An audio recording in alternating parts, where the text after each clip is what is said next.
안녕하십니까. 체코봉의 오지랖 상담소입니다. 오늘은 오피스텔 또 두 번째 문의 온 거에 대해서 상담을 좀 드렸고요. 요즘 오피스텔에 대해서 문의가 좀 많으신데, 오늘 상담을 하신 분은 오피스텔을 가지고 계신 건물주 분께서 이것저것 문의를 한다고 드렸습니다. 제가 봤었을 때는 뭐 가지고 계신 분들께 조금이나마 도움이 될 수 있을 것 같아서 상기 내용을 공유해 드리고요. 오피스텔을 사셔가지고 지금 임대를 놓으시면서 어떠한 애로사항이 있는지, 어떠한 부분이 있는지 저하고 한번 풀어서 보도록 해 보겠습니다. 자, 그럼 한번 보시죠.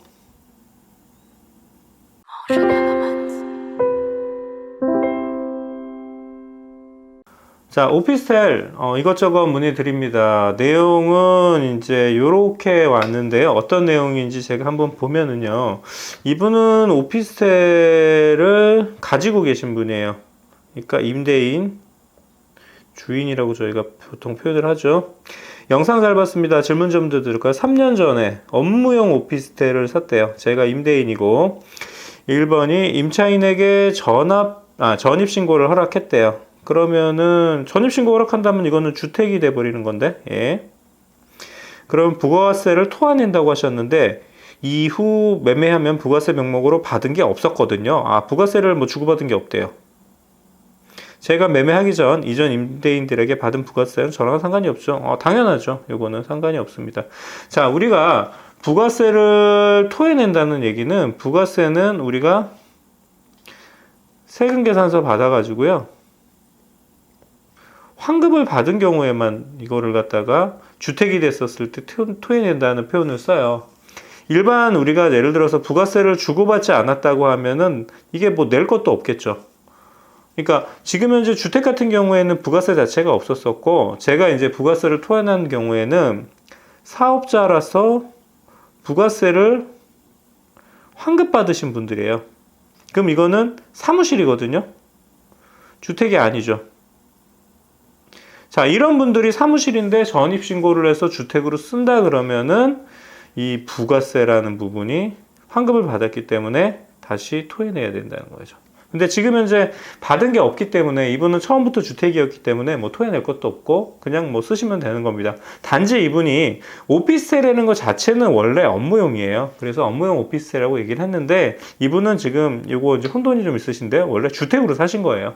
주택으로 사서 전입신고를 하고 주택으로 사용하고 계신 겁니다. 자, 두 번째, 업무용 오피스텔 요걸 하나를 가지고 있는데 추후 집값이 크게 오르지는 않을 것 같아요. 그럼 나중에 오피스텔 한 채 갖고 오피스텔 요거 하나를 갖고 계신가 봐요. 주택으로서. 매도할 때 양도세 낼 게 없는 게 맞네요. 당연하죠. 양도세라는 거는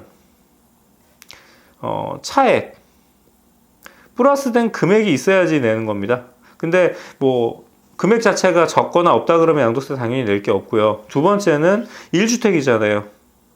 1주택일 경우에는 예를 들어서 양도세 자체가 9억 이하인 경우에, 지금 상황입니다.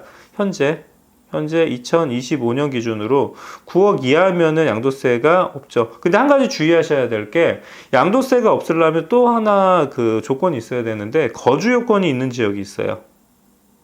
뭐 예를 들어서 2년을 거주를 해야 된다, 뭐 얼마를 가지고 있어야 된다, 이런 거주 요건 자체가 해당이 안 되고, 내지는 그 거주 요건을 채웠다 그러면은 양도세 자체는 9억 이하일 경우에는 양도 차액이 발생을 한다고 해도 내질 않아도 되는 거고요.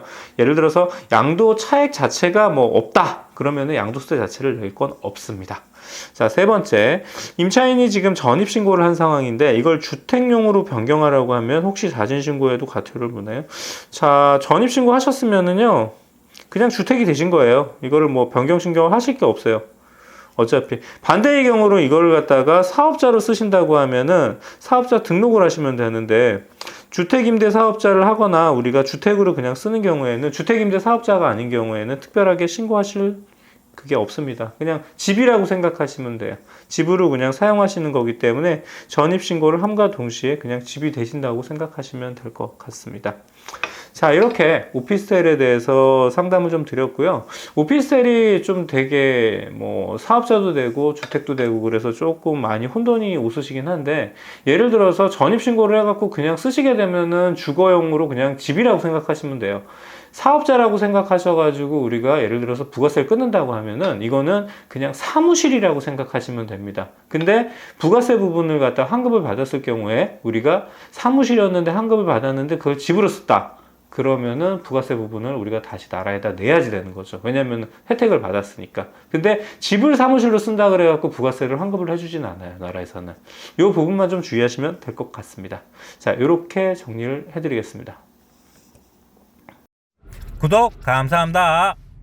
자, 이렇게 오피스텔에 대해서 문의 오신 거에 대해서 오늘 또 상의를 한번 드려봤는데요. 전번에는 임차인 부분에서 이제 임대를 얻어도 되는지에 대해서 상의를 좀 드렸고, 오늘은 임대를 오면서 임대인의 입장에서 상의를 좀 드렸는데, 이번 거 같은 경우에는 사업자가 아니라, 이분이 오피스텔을 샀는데 전입이 되는 조건으로 그냥 주택으로 쓰시는 거예요. 자, 그러면 업무용 오피스텔이라고 해도 이거는 그냥 주택이라고 생각하시면 됩니다. 깔끔하게. 그래서 전입신고를 한가 동시에 주택으로 바뀌었으니까 내가 주택이 한 채라고 하면 거기에 맞춰가지고 양도세율이나 내지는 기존 주택하고 동일하게 해당이 되신다고 생각하시면 돼요. 근데 이제 예를 들어가지고 사업자였는데 이거를 갖다가 주택으로 바꾼다 그래서 특별하게 뭐 주택으로 쓰는데 뭐 바꾸실 이유는 없는 거고요. 그냥 뭐 혜택을 받으신 부가세 부분이라든가 이런 거를 갖다가 만약에 내가 환급을 받았다고 하면 그 부분은 나라에다 다시 환원을 해야지만 된다라는 거, 안 하면 요게 다시 나라에서 과태료나 내지는 이걸 내라고 이제 통보가 오긴 하거든요. 그래서 오피스텔을 전입을 해서 주거용 주택으로 쓴다고 하면 그냥 집이라고 생각하시면 됩니다. 근데 그 집을 예전에 사무실 용도로 내가 환급을 받았다. 그러면은 그때는 그 환급 받은 거를 다시 돌려줘야지만 문제없이 집으로 사용할 수가 있고요. 집이기 때문에 내가 1가구 2주택으로서 1주택이기 때문에 뭐 예를 들어서 거주 요건을 채우거나 양도 차익이 뭐 어느 정도 뭐 많이 발생 안 한다 그러면 집과 동일하게 양도세를 내시면 되기 때문에 하나밖에 없다고 하면은 그 부분에 대해서 그거를 또 이용하시는 것도 좋을 것 같습니다. 자, 이렇게 오피스텔에 대해서 상담 드렸고요. 또 궁금하신 내용이나 또 이런 거 있으면 이쪽 이메일로 저한테 문의 주셔도 되고요. 댓글로 달아주시면 거기에 맞춰가지고 제가 상담을 드릴 수 있는 내용이거나 이렇게 공유를 해드릴 내용은 제가 상담을 드리겠습니다. 이상 책고봉의 오지랖 상담소였습니다. 감사합니다.